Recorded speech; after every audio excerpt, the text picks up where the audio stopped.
Two families in the beautiful city of Verona were locked in an ancient, bitter feud. But when the son of one family and the daughter of the other met at a feast, they fell instantly in love, sparking a story of passion, secrecy, and ultimate tragedy. Hello, and welcome to Magic Surprise F. Today, we invite you to the fair city of Verona for the greatest love story ever told. A tale of forbidden passion from the immortal playwright William Shakespeare. Story: Romeo and Juliet. Once upon a time, there lived in Verona two great families named Montagu and Capulet. They were both rich, and I suppose they were as sensible in most things as other rich people. But in one thing, they were extremely silly. There was an old quarrel between the two families, and instead of making it up like reasonable folks, they made a sort of pet of their quarrel and would not let it die out, so that a Montagu wouldn't speak to a Capulet if he met one in the street, nor a Capulet to a Montagu. Or if they did speak, it was to say rude and unpleasant things, which often ended in a fight. And their relations and servants were just as foolish, so that street fights and duels and uncomfortablenesses of that kind were always growing out of the Montagu and Capulet quarrel. Now Lord Capulet, the head of that family, gave a party, a grand supper and a dance, and he was so hospitable that he said anyone might come to it, except, of course, the Montagues. But there was a young Montagu named Romeo who very much wanted to be there because Rosaline, the lady he loved, had been asked. This lady had never been at all kind to him, and he had no reason to love her. But the fact was that he wanted to love somebody, and as he hadn't seen the right lady, he was obliged to love the wrong one. So to the Capulets' grand party he came with his friends Mercutio and Benvolio. Old Capulet welcomed him and his two friends very kindly, and young Romeo moved about among the crowd of courtly folk dressed in their velvets and satins, the men with jeweled sword hilts and collars, and the ladies with brilliant gems on breast and arms, and stones of price set in their bright girdles.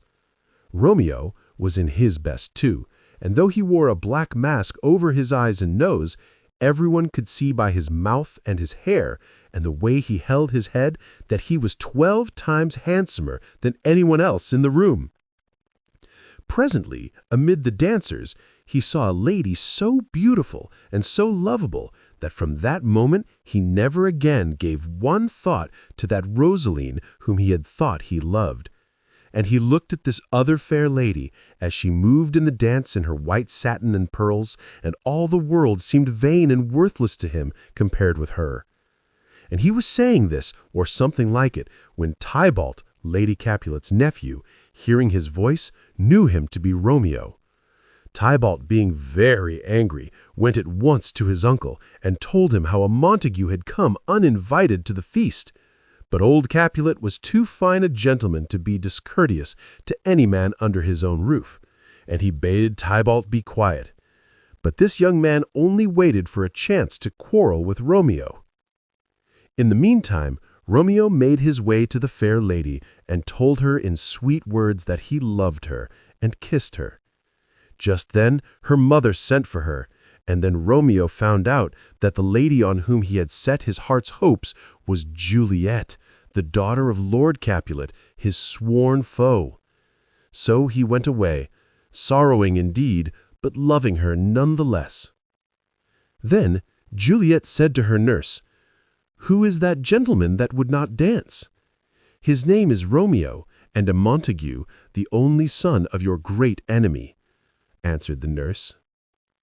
Then Juliet went to her room and looked out of her window over the beautiful green-gray garden where the moon was shining, and Romeo was hidden in that garden among the trees, because he could not bear to go right away without trying to see her again.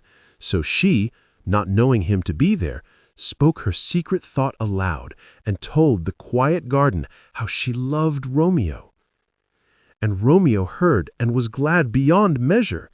Hidden below, he looked up and saw her fair face in the moonlight, framed in the blossoming creepers that grew round her window.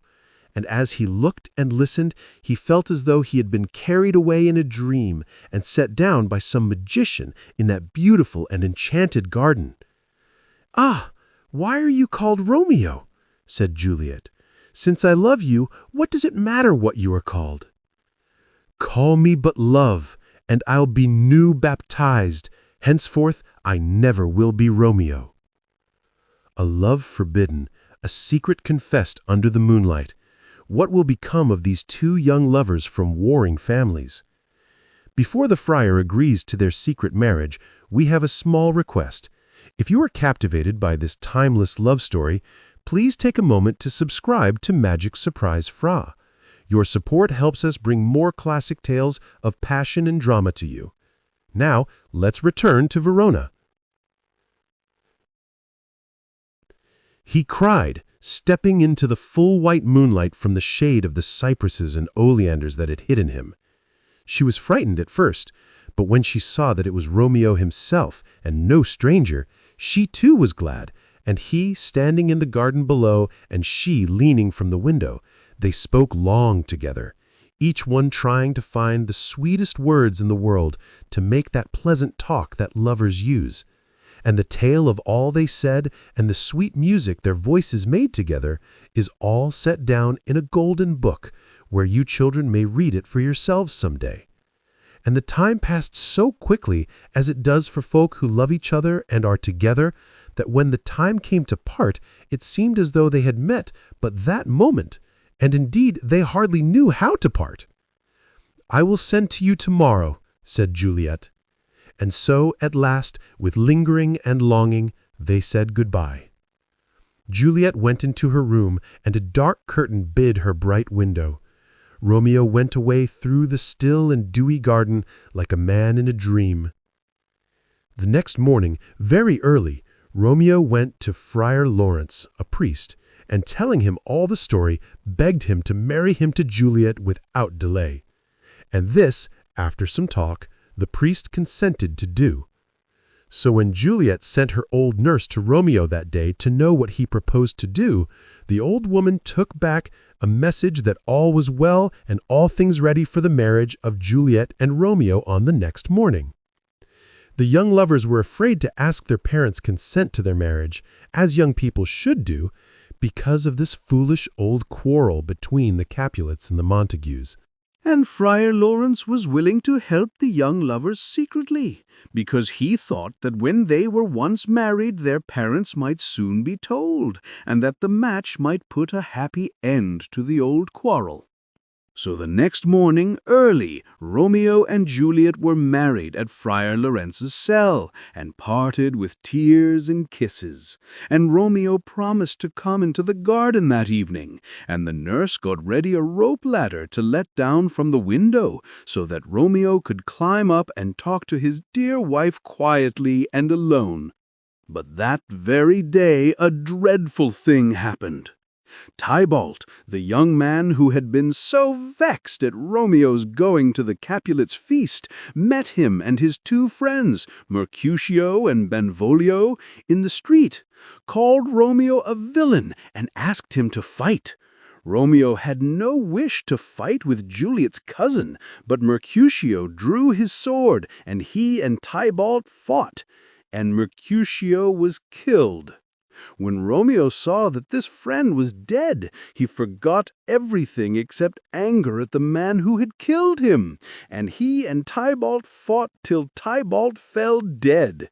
So on the very day of his wedding, Romeo killed his dear Juliet's cousin, and was sentenced to be banished. Poor Juliet and her young husband met that night indeed.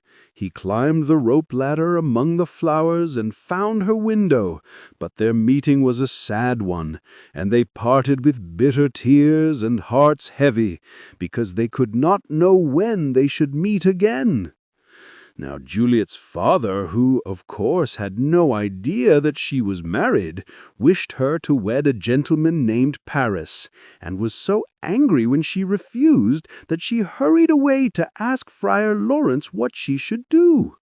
He advised her to pretend to consent, and then he said, "I will give you a draught that will make you seem to be dead for 2 days, and then when they take you to church, it will be to bury you and not to marry you. They will put you in the vault thinking you are dead, and before you wake up, Romeo and I will be there to take care of you. Will you do this, or are you afraid?" She said, "I will do it. Talk not to me of fear." She went home and told her father she would marry Paris. If she had spoken out and told her father the truth, well, then this would have been a different story. Lord Capulet was very much pleased to get his own way, and set about inviting his friends and getting the wedding feast ready.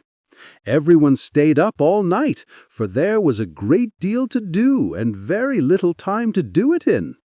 Lord Capulet was anxious to get Juliet married because he saw she was very unhappy. Of course, she was really fretting about her husband, Romeo, but her father thought she was grieving for the death of her cousin Tybalt, and he thought marriage would give her something else to think about. Early in the morning, the nurse came to call Juliet and to dress her for her wedding, but she would not wake, and at last the nurse cried out suddenly, "Alas! Alas! Help! Help! My lady's dead! Oh, well a day that ever I was born!" Lady Capulet came running in, and then Lord Capulet, and Lord Paris, the bridegroom. There lay Juliet, cold and white and lifeless, and all their weeping could not wake her. So it was a burying that day instead of a marrying.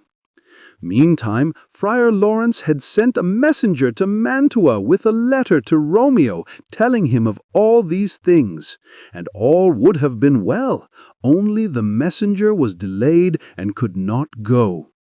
But ill news travels fast. Romeo's servant, who knew the secret of the marriage, but not of Juliet's pretended death, heard of her funeral and hurried to Mantua to tell Romeo how his young wife was dead and lying in the grave. "Is it so?" cried Romeo, heartbroken. "Then I will lie by Juliet's side tonight." And he bought himself a poison and went straight back to Verona. He hastened to the tomb where Juliet was lying. It was not a grave, but a vault. He broke open the door and was just going down the stone steps that led to the vault where all the dead Capulets lay, when he heard a voice behind him calling him to stop. It was the Count Paris, who was to have married Juliet that very day. "How dare you come here and disturb the dead bodies of the Capulets, you vile Montagu?" cried Paris. Poor Romeo, half mad with sorrow, yet tried to answer gently.